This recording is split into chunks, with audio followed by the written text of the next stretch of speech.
It takes a lot to make it in sport. It takes even more to make it in motorsport.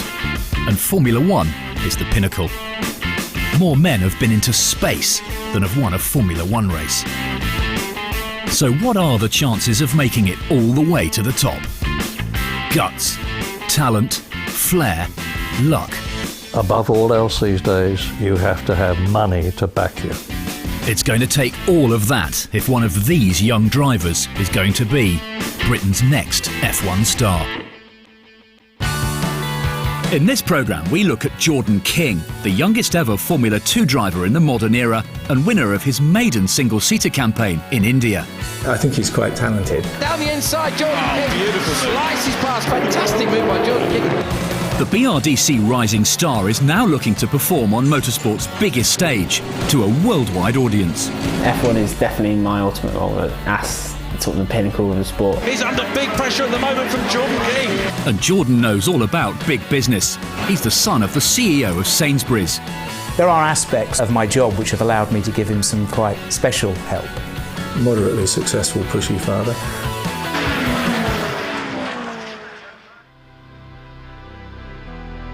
He was always a happy little boy, always had a cheeky little smile on his face, full of energy and very inquisitive. We used to call him the why boy because he'd always ask lots of questions.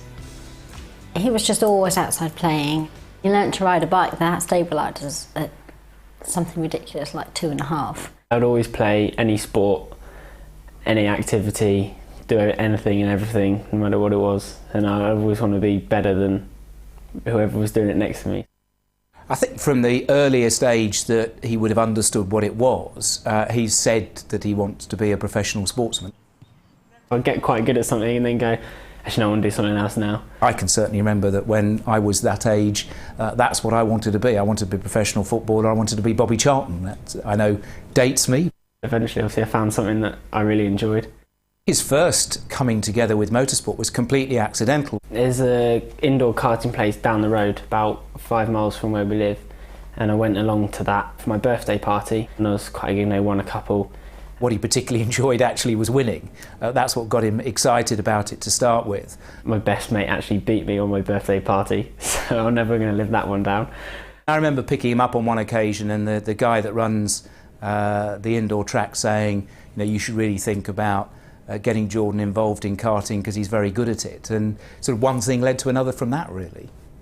I did the British Championship in the year that I was 12. He went along, did that, was immediately quick, absolutely loved it, came back off the track grinning from ear to ear. And I've said many times that that was one of the moments where I realised this was probably a journey for him, because he just looked at me and said, "Dad, that's what I want to do." 2011 was my first year in cars. We had a 6 weeks break from the Formula Renault calendar, which I managed to fill by racing Formula 2, which I then became the youngest ever driver to race Formula 2. So that's quite good to go down the CV. But it was also quite hard to get used to the car, given that it had twice as much horsepower, it was a lot heavier. So that was a good experience in itself. And yeah, racing against people sort of 4 or 5 years older than me, which was like really encouraging to be competing against people that have had a lot more experience. Jordan jumped into cars too quickly. I think there's always the feeling you can jump a few years. It's not lost, he can regroup. But one of those classic cases of I can get on quicker than the others, when really you're best off staying as long as you can in the junior categories, because you get more time, it's cheaper, you do more learning, and don't move forward until you're really ready. You don't want to linger in categories that are costing €1.5 million to €2 million a year. Every time I sat in the car, I always got sort of adrenaline, and it all just feels a bit more alert, and it just always ticked my boxes every time I sat in the car. It wasn't like a one-day thing, it's always been a thing that's got me excited and enthused. But it wasn't always straightforward for Jordan as a child. He was diagnosed with cancer at the age of 1. I was made an ambassador last year for Birmingham Children's Hospital, obviously for the treatment I had when I was 1, and hopefully I can start raising some money for the hospital to help people like myself. So I think this year I might be going to South Africa and doing a ride over there So yeah, hopefully I'll be able to raise a great deal of money to help people in the same situation as I was in. So he's walking with cricket legend Ian Botham on the Newcastle leg of Beefy's Great British Walk fundraiser. We're taking part in this event because it's a great cause, so it's great to actually help people who are in the same situation as me when they were younger, and hopefully if we save their lives they can go on to do great things. I've known Ian Botham for many years. He's raised many millions for cancer charities.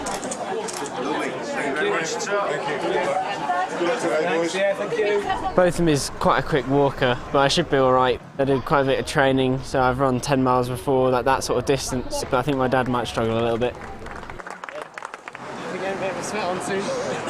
It's great fun running around with the buckets trying to get some money, and it's great to see everyone's appreciation. I must admit I was at the limit of my walking. Ian walks very fast. It's not much short of a jog, and he doesn't slow down up hills. I've had to jog up a few hills today, so but yeah, great fun. Dad was struggling a little bit in the middle. He dropped back at this last park section. Right at the end he caught us back up. I did not struggle a bit in the middle. I went across the line with you at the end, I'll have you know. They did very well collectively.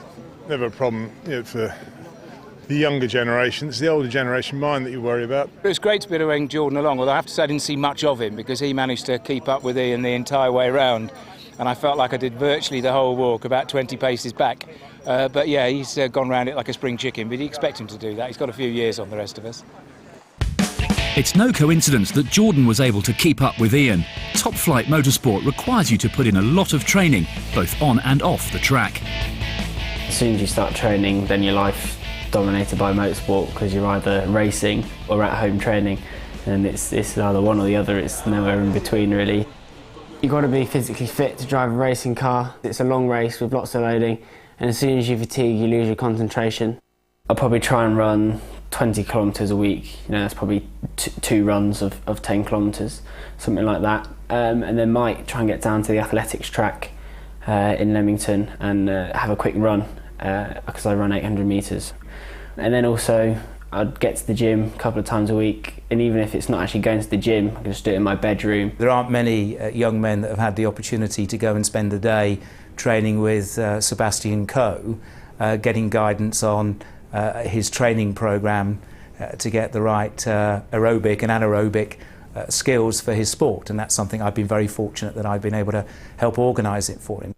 Jordan's big into his healthy eating, doesn't like junk food, doesn't like ready-made meals. I've had to cook properly for a balanced diet. This is a snack drawer which I used to really enjoy, but at the moment I'm on a special diet for 3 months where I can't eat any wheat or dairy to try and get my hydration and energy levels up. Well, you kind of lost the meaning of home in the last couple of years because I'm never here with the racing and things travelling around, but it does feel nice to come home, you stay in your own bed and just relax and be close to people that you just want to sort of hang out with.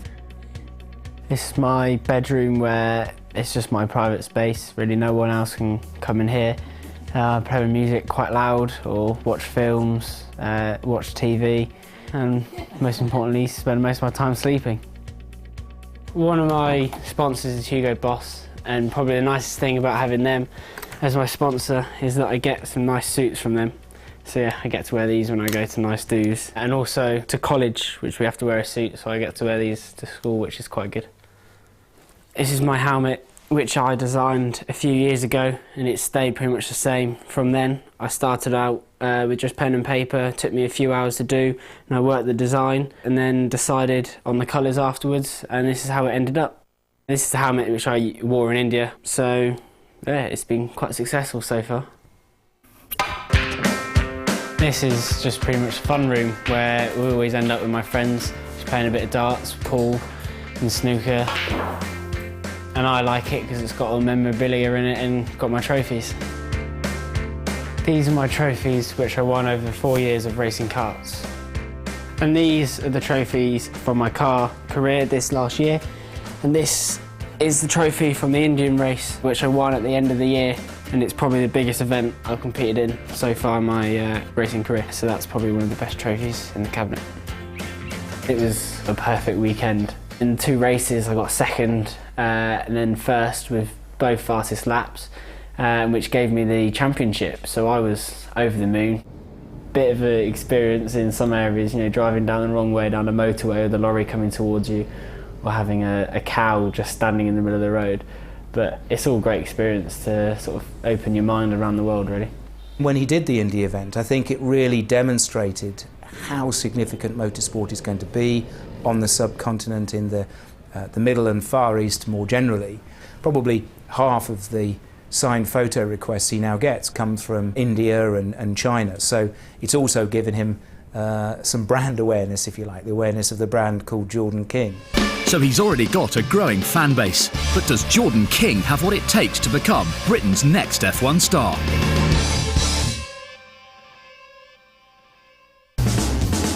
Jordan King is the youngest ever driver to race in Formula 2, a vital stepping stone to F1. Sometimes, though, Jordan misses the normal things in a young man's life. The travel and the racing takes the time away from actually doing things with friends. Go to the pub with some mates, or go to the park and go around to a friend's house or something, or even just play on the PlayStation. So it does put stress on being sort of a typical teenager as such. You know, I never get a lie in. He's away a lot, you know, he's around for 2 days and then he's off to India and then he's back for a day and then he's off again. So I don't see him as much as I'd like to, but when he's back, then it's good, because sometimes he's around for a week, and then that's good. Jordan's just a normal fella, just like any other 18-year-old lad. He's great to go out with. He's really bouncy, great personality. He has undoubtedly lost some aspects of being a young man, of being a teenager. Certainly the social side of his life, given that particularly when he was karting, he would be away 35 weekends a year. But it's not just Jordan's life that's been turned upside down by his bid for stardom. It has been a big commitment for all of us. Big commitment. Parents have got to make a lot of sacrifice, because even if they're not funding it, they are running around the country or around the continent or even around the world with their children. There is no let-up, and so we would have our family summer holidays around the motorsport. So, for example, one year he happened to be racing in New Jersey in America in July, so we made that the family holiday in New York and New Jersey. Now, I'm not complaining about that, it was a fantastic family holiday, but it was dictated by the demands of his sport. People see motorsport and they see the boys driving around the track really, really fast, but you never see the backup that's behind it, that's getting the clean clothes, getting the trucks ready, getting the food ready. He needs someone to travel with him most of the time. It's not possible for an 18-year-old to hire a car when you get off a plane at the other end somewhere in the world. He has a mechanic, an engineer, a coach within the team shared between two. So, you know, the reality is his driving is probably keeping 5 or 6 people in employment. Everything's always thinking about me and my motor racing.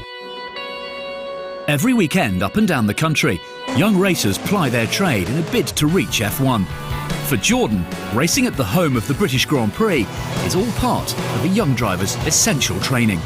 Silverstone is a very prestigious circuit. When you come here, you feel like there's a bit more atmosphere. You feel like you want to perform a bit more because it's the home of British motorsport. Okay, give you a quick tour of the paddock. It's quite busy and quite intense, where there's quite a lot of people around, quite a lot of press, quite a lot of pressure. We first start off with the hospitality centre. It's probably one of the most important parts as a racing driver, to know where you need to go and get your food and to eat and chill. And then we drive past all the other Formula Renault teams. So we've got our main competition here, but then obviously the most important one, Manor. There's probably 5 people that I could put down to getting my car ready and getting it on the circuit for me to drive. My mechanic, engineer, people that prepare the car, there's people that help get the tyres to and from the grid, the driver coach. Part of what appeals to him about motorsport is that it is a team sport. He recognises the role that the other people around him play, that it isn't just about him sitting in the seat and driving fast. And as we move a little bit further down, we get to the Ginettas, which is sort of the first step into touring cars.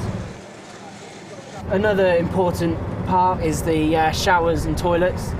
So you need to find the quickest route at the start of the weekend to the toilets, so you know where you need to go quickly before the race. So these are the Porsches about to go out on track with the drivers just preparing themselves, getting ready, warming up mentally and physically, and the cars just sitting there waiting for the drivers to go in to drive them fast. When you go 150 miles an hour, you don't realise you're going that fast, but it is a great feeling to be travelling that fast, coming towards a corner, and then suddenly you hit the brakes like 50 metres before a corner and get down to 20 miles an hour without even thinking about it. How do I feel when Jordan races? I love it if he's winning. I don't like it when he's losing, and I don't like it when things are going wrong. Obviously my car is the most important car here, so this is my road car, and it's well fast. No, it's not that fast, it's only a 1.2, so it's a bit steady away, but it gets me from A to B. My race car's got 4 times more power than my road car, so you come out of the pits and you're like, it's got a lot of power, a lot of wheel spin, a lot more grip, but it takes you 200 metres and your mind's back into where you were last time. I worry about him driving on the roads rather than driving 150 miles an hour around a track. He's had big accidents at high speeds and hit things hard and, not failed a thing. Oh, big moment for Jordan King. He lost it on the way in. I think he carried too much speed, lost the back end of the car. There he is, though, thankfully okay, so he'll be led to safety, which is good news. I don't worry when he's racing. I just want him to win. So this is the main pit lane where all the touring car teams are. So this is pretty much the top of the British motorsport chain, really, bar F1. So they obviously get priority and have the pit garages. So it's a bit unfair, but hopefully one day we'll be in those garages instead of them. You get to a level that you're good enough that you could actually make a career out of it. So you just keep pushing yourself more, you want to do more, and then it just becomes a passion and a way of life, really. But passion isn't enough if you want to make it to the very top in motorsport. The money is so important in Formula One now, or in any form of high-level motorsport. If you haven't got the budget behind you, if you don't have the backing, all the talent in the world isn't going to take you there today. In European Formula Renault, which is really the elite of junior open-wheel motorsport, most of the drivers will have budgets of around €250,000. That's the kind of money that you're talking about. How do you get yourself into a situation as a young kid, young adult, teenager, where you've got someone behind you that's prepared to spend the hundreds of thousands or even millions of pounds that it will take to get you on the grid in Formula One? We're in the very fortunate position as a family. We've been able to support Jordan through karting. The truth is, the vast majority of people in karting are supported by family. The first couple of years, everything was through family. Now, so you get better and you pick up sponsors, so it's a lot easier now. But at the start, my dad sort of used to joke around and goes, if you take football back up, I'll buy you a new pair of boots every time you step out on the pitch. The top 10 or 12 drivers in Formula One are definitely the top 10 or 12 drivers in the world. It's, however, indisputable that there are a good number of drivers in Formula One for whom the combination of the level of talent that they had and the level of finances they were able to bring to the sport leapfrogged them over others who may well have been faster drivers. That is an absolute reality in this sport. If you haven't got talent, you can force your way through, but you do need lots and lots of money. If you've got the talent and you can demonstrate that in junior karting and get to international karting, then typically, if you've got the level of commitment, that talent and that intelligence, you can gather enough sponsors to get you on your way. Ultimately, it's going to cost, sadly, quite a few $1 million to get you to Formula One, in which case you do need some very committed sponsors or a team that's going to pull you through. The objective for Jordan and with Jordan has been to get to a level of the sport where his talent can start to shine and that he can himself attract sponsors, not just to help pay the bills today, but much more importantly go on the rest of the journey with him, because the bills only get larger the further up the motorsport ladder that you go. We're quite lucky that we've got the support behind us to be able to take the offer from a team to have their seat. There are many drivers that I've seen that have never even got close to a Formula One car that easily deserve to do that, but they didn't have the full package. They didn't have the finance behind them. They didn't have what it took to attract that finance. They weren't in the right place at the right time. A lot of kids go through worrying about the driving side and putting no effort into learning how to deal with the media and learning how to pitch to sponsors, and actually that's going to determine whether in the final analysis they make it or they don't. The vast majority of youngsters that are currently 8, 9, 10, 11, 12 that want to be the Lewis Hamilton of the future or the Jenson Button of the future, 99.9% of them won't do it. That's just sad fact. It's almost impossible, but not quite. Unless you really are one of the best 10 drivers in the world at a moment in time, you can't guarantee that you'll ever be a Formula One driver.